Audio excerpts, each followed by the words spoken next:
हुकूमत फ्रांस ने उस मलून को शातम रसूल सल्लल्लाहु अलैहि वसल्लम को पूरे इबादत के साथ, प्रोटोकॉल के साथ, गार्ड ऑफ ऑनर के साथ उसको दफनाया।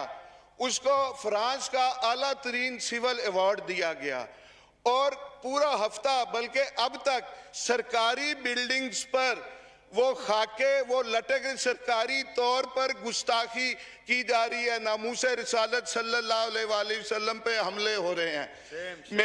मेरी आपसे ये गुजारिश है, मैं हल की तरफ आता हूं। मेरी आपसे ये गुजारिश है, फ्रांस से सफारती ताल्लुकात खत्म किए जाएं। अच्छा, सफीर को मुल्क बदर किया जाए।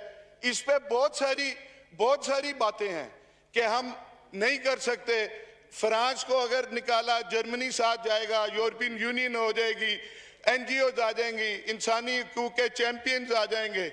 लेकिन मैं सैयद इमरान अहमद शाह, वल्द सैयद अली अहमद शाह, इस आयात रब्बानी में मैं ये आपसे वादा करता हूं कि फ्रांस का 17-18 अरब कर्जा होगा, वो आप और हम पाकिस्तानी गुलामान मुस्तफ़ा और पाकिस्तान से जो बाहर रहते हैं गुलामान मुस्तफ़ा, वो इंशाल्लाह अपनी जायदादें बेच के वो इसका कर्जा उतारेंगे।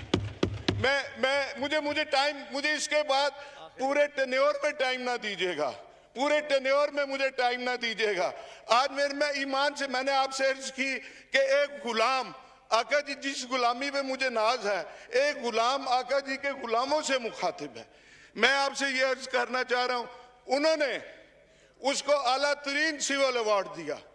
आप उस चेचन मुसलमान को, अब्दुल्ला को, पाकिस्तान का सिविल आला तरीन सिविल अवार्ड दें। आप उसके जवाब में आप गाजी फैसल को सरदारती ऑर्डिनेंस के जरिए फौरी तौर पे उसको रहा करें। कुछ तो करें।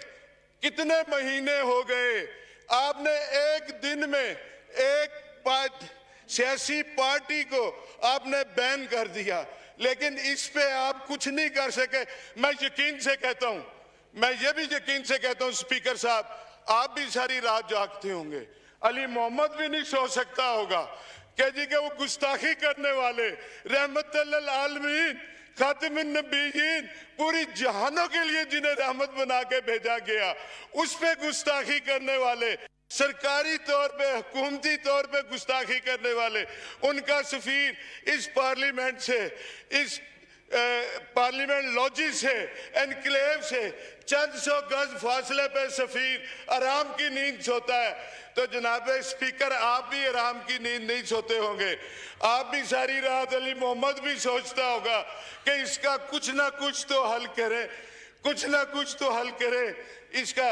लेकिन अगर मैं कहता हूं, मैं उन तमाम लोगों से कहता हूं, टॉप से टॉप तक, जो तहफ़्फ़ुज़ नमूस रिसालत के लिए कुछ कर सकते हैं और कर नहीं रहे, उनके लिए एक मैं शेर पढ़ूंगा, और वो आपके लिए नहीं है, आप आज के रसूल हैं, बाकी हम सब के लिए है कि कुर्सी है तुम्हारा, ये जनाजा तो नहीं है।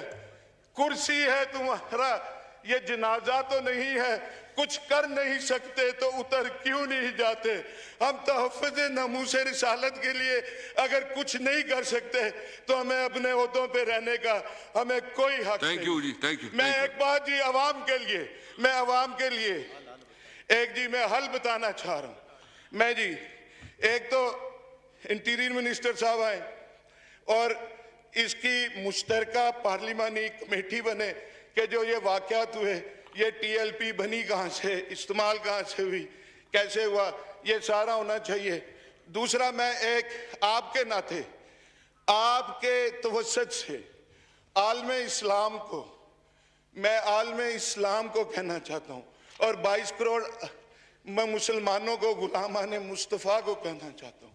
मेरे से बात नहीं हो पा रही जनाब स्पीकर। मैं बात समझ गया जो आप कहना चाहते हैं। नहीं, आप सुन ले मैं मेरी ये बात कि गुस्ताखी स्कैंडिनेविया में होती है, गुस्ताखी फ्रांस में होती है, गुस्ताखी अमेरिका में होती है। हम इधर एहतजाज करते हैं, अपनी अमलाक का नुकसान करते हैं, हम अपने बंदे मारते हैं,